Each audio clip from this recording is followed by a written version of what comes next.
ফুলিয়ায় রামসাগরের তীরে নতুন রাম মন্দির, ঐতিহ্যের ধারায় ইতিহাসের পুনর্জাগরণ। বিস্তারিত রিপোর্ট। নদিয়ার শান্তিপুরের ফুলিয়া আজ আবার ইতিহাস রচনার সাক্ষী। বহু শতাব্দীর ঐতিহ্যকে বুকে নিয়ে রামসাগরের তীরে শুরু হলো রাম মন্দির পুনর্নির্মাণের উদ্যোগ। আজ ভূমি পুজোর মধ্য দিয়ে গ্রামবাসীরা এই মহতী কাজের শুভ সূচনা করলেন। সহযোগিতায় রয়েছে হিন্দু ঐক্য মঞ্চ। রামসাগরের এই স্থান কেবল একটি পুকুর বা মন্দিরের ধ্বংসাবশেষ নয়, এখানে আদিকবি বাংলায় রামায়ণ রচয়িতা কীর্তিবাস ওঝা স্নান করে ফুলিয়া বয়রার বটবৃক্ষতলে রচনা করেছিলেন মহাকাব্য রামায়ণ। 400 বছর আগে থেকেই তৎকালীন জমিদাররা এখানে রাম মন্দির প্রতিষ্ঠা করেছিলেন এবং গ্রামবাসীদের সঙ্গে মিলিত হয়ে চলত নিয়মিত পূজা অর্চনা। কিন্তু কালের বিবর্তনে সেই মন্দির ধ্বংসাবশেষে পরিণত হয়। তবুও রামনবমীতে এখনও গ্রামবাসীরা এই স্থানকে কেন্দ্র করে পূজা পালন করে আসছেন। আজকের ভূমি পুজো যেন সেই অতীত ইতিহাসকে নতুন রূপে ফিরিয়ে আনার প্রয়াস। উপস্থিত প্রত্যেক গ্রামবাসীর মনে একটাই আশা, অযোধ্যার আদলে এই রাম মন্দিরে প্রভু রামের মূর্তি প্রতিষ্ঠার মধ্য দিয়ে ফুলিয়ার এই ঐতিহ্যবাহী স্থান আবারও নবজাগরণের আলোয় আলোকিত হবে। এ যেন অতীতের হারানো ইতিহাসকে বর্তমান প্রজন্মের কাছে ফিরিয়ে আনার এক অনন্য দৃষ্টান্ত। ব্যুরো রিপোর্ট, বাংলার প্রতিনিধি।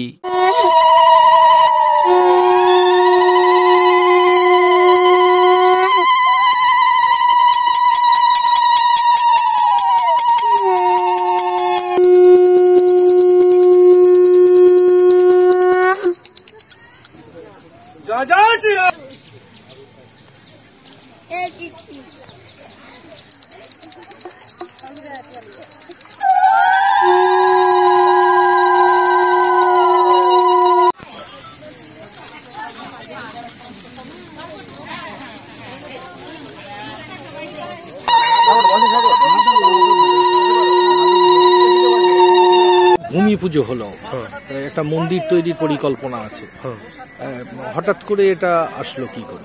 হঠাৎ করে নয়, এখানে মানে বহুত দিন ধরেই মন্দির ছিল পুরনো, তার ধ্বংসাবশেষ দেখা গেছে, তা পুনরুদ্ধার করা হলো এই মন্দিরটাকে। এখন আমরা গ্রামের লোক সবাই মিলে মানে আজকে ভূমি পূজন করা হলো। এখানে একটা ঐতিহ্য, যেহেতু কীর্তিবাস পাশেই কীর্তিবাস ওঝার জন্মস্থান, সে তার পাশে একটা রাম মন্দির তৈরি হবে।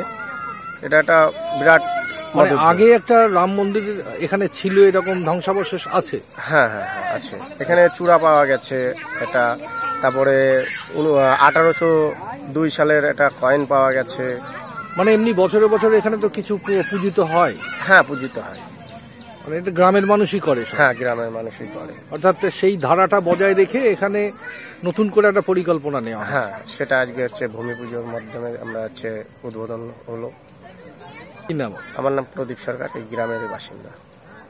দেখুন, এটা আদিকবি কীর্তিবাস ওঝার জন্মস্থান ফুলিয়া, তার পাশে বেলগড়িয়া বেলতলা পাড়া। এখানে দীর্ঘ কয়েক শতক আগে এখানে রাম মন্দির ছিল জমিদার আমলে।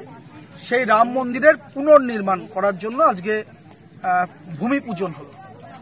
পুনর্নির্মাণ মানে সেখানে তো ছিল, হ্যাঁ, সেই রকম কিছু আপনারা মানে এলাকার মানুষজন দেখেছেন? হ্যাঁ, এখানকার কথিত আছে যে দীর্ঘ 400-500 বছর আগে এখানে রাম মন্দির ছিল এবং জমিদাররা চলে যাওয়ার পর থেকে সেই রাম মন্দির তার ধ্বংসাবশেষ নিচে, মাটির নিচে পাওয়া যাচ্ছে। মাটির নিচে 1800 সালের কয়েন পাওয়া গেছে, তারপরে বিভিন্ন চূড়া পাওয়া গেছে মন্দিরের, এবং মন্দির অনেকেই দেখেছেন। এখনো যারা বৃদ্ধ এখানে আছেন তারাও দেখেছেন মন্দির, ধ্বংসাবশেষ মন্দির। তাহলে এত একটা প্রাচীন ঐতিহ্য এতদিন সেটাকে পুনরুদ্ধার করা হয়নি কেন? সেটা সরকার পুনরুদ্ধার করতে পারেনি, বা এলাকায় প্রমোটার রাজ চলে, হ্যাঁ, তারাও ঠিক এই জায়গাটা দখলদারি করার একটা চেষ্টা চলে। ফলে আমরা বলতে চাইছি যে এখানে মন্দির ছিল, মন্দির আছে, মন্দির থাকবে। ফলে আজকে ভূমি পূজনের মধ্য দিয়ে আমরা রাম মন্দিরের পুনর্নির্মাণের কাজ শুরু করলাম।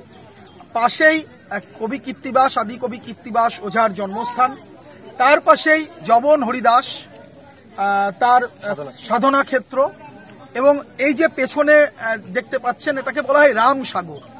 ফলে এই রামসাগর, এই পুকুর এবং এই এলাকাটাও রামসাগর নামে বিখ্যাত। ফলে এখানে ভগবান শ্রী রামচন্দ্রের পূজিত হতেন। আমরা নতুন রূপে অযোধ্যার আদলে হচ্ছে ভগবান শ্রী রামচন্দ্রের এখানে আমরা পুজো করব এবং বিগ্রহ প্রতিষ্ঠা করব।